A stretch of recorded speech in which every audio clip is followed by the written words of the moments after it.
السلام علیکم ورحمۃ اللہ۔ تو سب سے پہلی اور بڑی اپڈیٹ یہ ہے کہ پاکستان کے تاریخ میں ایک ایسا خلاف شریعت کام ہونے جا رہا ہے جس کا انداز آپ صرف اس بات سے لگا سکتے ہیں کہ شیخ الاسلام مفتی تقی عثمانی صاحب نے خود پاکستان کی حکومت سے فوری طور پر یہ مطالبہ کیا ہے کہ ان لوگوں کے خلاف قانونی کارروائی کی جائے۔ آپ سب کو دنیا میں طویل عرصے سے جاری اور سب سے زیادہ دیکھے جانے والی کمپٹیشن مس یونیورس کے تعلق سے تو معلوم ہوگا، جس میں دنیا بھر سے آئی گئی خواتین اپنی خوبصورتی کا مظاہرہ کرتی ہے اور ان میں سب سے خوبصورت خاتون کو بے شمار ایوارڈز دیے جاتے ہیں، جو کہ اسلام خواتین کو یہ اجازت نہیں دیتا کہ وہ سوائے اپنے شوہروں کے کسی اور کے سامنے اپنی خوبصورتی نمایاں کرے۔ اسی وجہ سے پاکستان کی خواتین مس یونیورس میں پارٹیسپیٹ نہیں کیا کرتی تھی، لیکن خبر یہ ہے کہ اس سال پاکستان کی خواتین بھی مس یونیورس میں پارٹیسپیٹ کرے گی اور باقاعدہ 200 سے زیادہ امیدواروں سے 5 پاکستانی دوشیزاؤں کا انتخاب بھی ہو چکا ہے، جو پاکستان کو مس یونیورس جیسے گلوبل ایونٹ میں ریپرزینٹ بھی کریں گی۔ اسی حوالے سے مفتی تقی عثمانی صاحب نے ایکس پر یہ لکھا کہ جنگ کی خبر ہے کہ 5 دوشیزائیں عالمی مقابلے حسن میں پاکستان کی نمائندگی کریں گی۔ اگر یہ سچ ہے تو ہم کہاں تک نیچے گریں گے؟ حکومت اس خبر کا فوری نوٹس لے کر ذمہ داروں کے خلاف کارروائی کرے اور کم از کم ملک کی نمائندگی کا تاثر ظاہر کرے۔ یقیناً اس ٹویٹ میں تقی عثمانی صاحب نے پاکستان کی خواتین کا مس یونیورس میں پارٹیسپیٹ کرنے کی سخت مذمت کی ہے اور ہونا بھی چاہیے، کیونکہ یہی ہمارے دین کا تقاضا ہے۔ لیکن ہوا کچھ یوں کہ مفتی تقی عثمانی صاحب آئے تو تھے پاکستانی حکومت سے کارروائی کرنے کے مطالبے کے لیے، لیکن لوگوں نے یہی ان کو ایکسپوز کر دیا۔ آپ سب کو یہ معلوم ہوگا کہ مفتی تقی عثمانی صاحب پاکستان میں ہونے والے ظلم اور ستم پر اکثر خاموش رہتے ہیں، چاہے وہ ظلم اور ستم خواتین پر کیا جا رہا ہو یا مائنورٹیز پر۔ اسی چیز کو مدعا بنا کر لوگوں نے وہاں پر مفتی صاحب کو ہی ٹرول کر دیا۔ ایک شخص نے یہ کامنٹ کیا کہ مفتی صاحب صرف فحاشی کی خبریں ڈھونڈتے رہتے ہیں، اخبار میں پاکستان میں ہونے والے ظلم کی خبروں پر ان کی آنکھیں نہیں ٹھہرتی۔ ایک شخص نے یہ کامنٹ کیا کہ خواتین کو دن دہاڑے اٹھا لیا جاتا ہے، ماؤں کے پاس کھانے کو خوراک نہیں کہ وہ اپنے بچوں کو دودھ پلا سکے، والدین بھوک کے مارے بچوں کو اپنے ہاتھوں قتل کر دیتے ہیں، اس وقت ہم نہیں گرتے مولوی صاحب۔ اس کے علاوہ بھی بہت سے لوگوں نے وہاں پر مفتی صاحب کے حوالے سے اپنے تحفظات پیش کیے ہیں۔ یہ تھی پہلی اپڈیٹ۔ اب بات کرتے ہیں دوسری اپڈیٹ کے بارے میں۔ تو دوسری اپڈیٹ یہ ہے کہ ریسنٹلی انجینئر محمد علی مرزا صاحب سے ایک بوڈ کاسٹ کے دوران یہ سوال کیا گیا کہ بابا بلے شاہ صاحب کا جنازہ تو لوگوں نے پڑھنے نہیں دیا تھا، تو آپ کی وفات کے بعد آپ کے مخالفین آپ کی نماز جنازہ کے ساتھ کیا کریں گے؟ بلے شاہ کا جنازہ نہیں ہونے دیا تھا انہوں نے، مجھے کیا لینا دینا، وہ بھی جائے میرا سوال یہ ہے تو کی کریں گے؟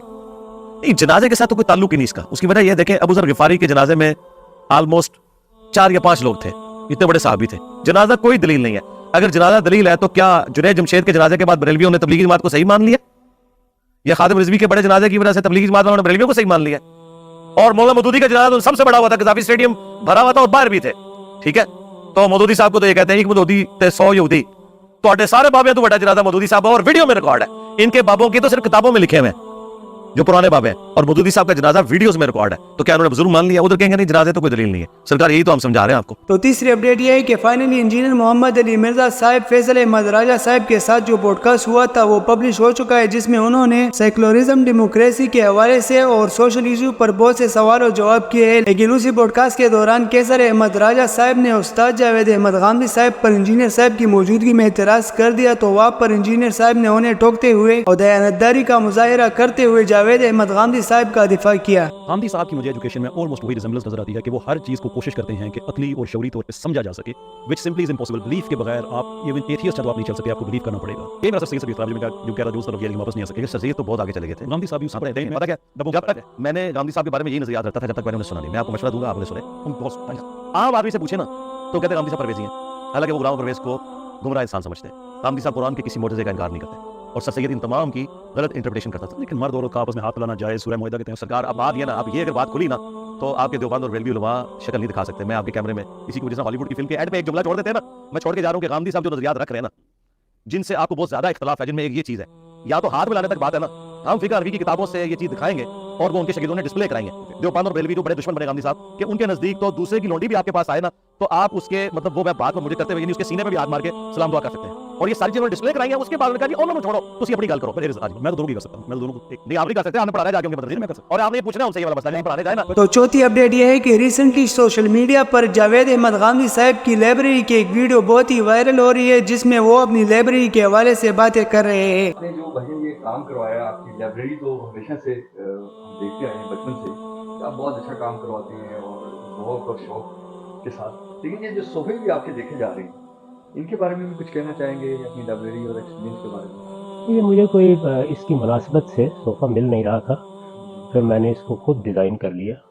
یہ جو فریم ہے یہ سارا آپ نے خود ڈیزائن پھر کیا؟ میں نے پھر اپنی لائبریری کے لحاظ سے اس کو خود ڈیزائن کیا اور وہ صوفہ لے کے اس کے فریم کو ختم کر دیا اور اس کی جگہ یہ دوسرا فریم رکھ دیا. اور بھائی یہ سارا لائٹنگ وغیرہ اس کا جو نالج ہوتا ہے اس کے اوپر اثر بھی ہوتا ہے؟ جیسے یہ آپ نے ایک یہ environment تو بنایا ہوا ہے. انسان کی فطرت ہے نا جی، اپنے گرد و پیش کو اگر وہ اپنے ذوق کی مناسبت سے رکھتا ہے اور اس کے لیے رکھنا ممکن بھی ہو تو طبیعت پر اچھا اثر ہوتا ہے اس کا. کیونکہ اللہ تعالیٰ نے انسان کو جمالیات کی حس دی ہے تو اس کی اسٹیٹک سینس کی تسکین ہو تو اس کے ساتھ باقی چیزیں. تو پانچویں اپڈیٹ یہ ہے کہ ریسنٹلی نادر علی صاحب نے مولانا طارق جمیل صاحب کے ساتھ ایک پوڈ کاسٹ کیا ہے جس میں انہوں نے مولانا کی پرسنل لائف کے تعلق سے بہت سی چیزوں کو وہاں پر ڈسکس کیا ہے. اسی کے ساتھ میں آپ کو یہ بھی بتا دوں کہ نادر علی صاحب کا انجینئر صاحب کے ساتھ بھی ریسنٹلی پوڈ کاسٹ ہوا ہے اور بہت ہی جلد وہ پوڈ کاسٹ پبلش بھی ہونے والا ہے. تو سکس اپڈیٹ یہ ہے کہ آپ کو یہ تو معلوم ہوگا کہ جاوید احمد غامدی صاحب نے ولیعہدی کی سیریز میں اس بات کو زیر بحث لایا تھا کہ کیا حضرت معاویہ رضی اللہ عنہ کا یزید کو خلیفہ نامزد کرنا صحیح تھا یا پھر غلط. یہ سیریز تو ختم ہو چکی ہے لیکن اس سیریز کے حوالے سے غامدی صاحب لوگوں کے سوالات کے جوابات دے رہے ہیں. اسی سلسلے میں غامدی صاحب سے صلح حسن کے حوالے سے اور حضرت معاویہ رضی اللہ عنہ کی وفات کے بعد پھر سے خلافت کو بنو ہاشم کے سپرد کرنے کے حوالے سے بھی سوال کیا گیا. تو اس پر جاوید احمد غامدی صاحب نے کیا جواب دیا یہ ہم ان کی ویڈیو کو دیکھتے ہیں. اگلا سوال جو پیش کیا ہے وہ یہ ہے کہ صلح حسن کا آپ نے ذکر کیا ہماری گفتگو میں زیر بحث ہے، اگرچہ وہ کوئی تاریخی مسودہ نہیں ہے جس میں باقاعدہ شکیں ہم تک اسی طریقے سے منتقل ہوئی، لیکن سوال یہ پوچھا گیا ہے کہ ہر معاہدہ جو ہو رہا ہوتا ہے وہ ایک خاص زمانے کی کانوٹیشن میں ہوتا ہے. تو صلح حسن کی کیا یہ خاموش شکیں نہیں تھی کہ چلو اس وقت امیر معاویہ حکمران بن رہے ہیں، اس کے بعد جو ہے یہ جن لوگوں کا حق تھا جن سے جنگیں ہوئی جن کے ہزاروں لوگ شہید ہوئے ان کے یہ سپرد کر دی جائے گی. کچھ کرٹسی سیاست کے میدان میں بھی ہوتی ہے جب دو فریقین آپس میں صلح کرتے ہیں معاہدہ کرتے ہیں. تو صلح حسن کی کچھ سائلنٹ شکیں یہ نہیں تھی کہ جی اب میں کرتا ہوں میرے بات چلو پھر تم آ جانا. یہ خاموش شکیں کیا ہوتی ہیں؟ یعنی اس خاموشی کی وجہ کیا تھی؟ یہ خاموشی تو صرف کنواری عورتوں کے بارے میں جائز رکھی گئی ہے کہ وہ خاموش بھی رہیں تو یہ مان لیا جائے گا کہ وہ راضی. یعنی معاہدات جب کیے جاتے ہیں تو اس میں ہر چیز لکھی جاتی ہے تو وہ معاہدہ تاریخ سے نکال کے پیش کر دیا جائے، کسی مستند جگہ سے نکالیے اور پھر بتائیے کیا معاہدہ تھا اور یہ کیا چیز ہے. یعنی اس میں یہ بتایا جا رہا ہے کہ کسی دوسرے فریق کا حق تھا. حق کس بنیاد پر قائم ہوتا ہے؟ یعنی حق یا تو امرهم شورى بینہم کی بنیاد پہ قائم ہوگا اور یا فاتحین جیسے اپنا حق قائم کیا کرتے ہیں اس طرح قائم ہوگا. اس کے سوا حق قائم ہونے کی اور کیا چیز ہے؟ یعنی فاتحین کے ہاں بھی 10 سوالات پیدا ہوں گے کہ ان کا حق کیسے قائم ہوا ہے. تو حق قائم ہونے کو پہلے واضح کیجیے نا. حق تو دین کے نصوص سے واضح ہوگا، حق کسی عرف کی بنیاد پر قائم ہوگا. حق کیسے قائم ہو گیا؟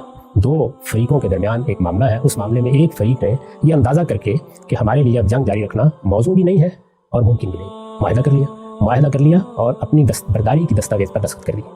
یہ معاملہ ہو گیا. اس کے بعد 20 سال گزرے اس پر. اس 20 سال کے عرصے کے دوران میں 20 سال معمولی مدت نہیں ہوتی. اس 20 سال کے عرصے کے دوران میں نہ کوئی معاہدہ زیر بحث آیا، نہ اس کی کوئی شک زیر بحث آئی.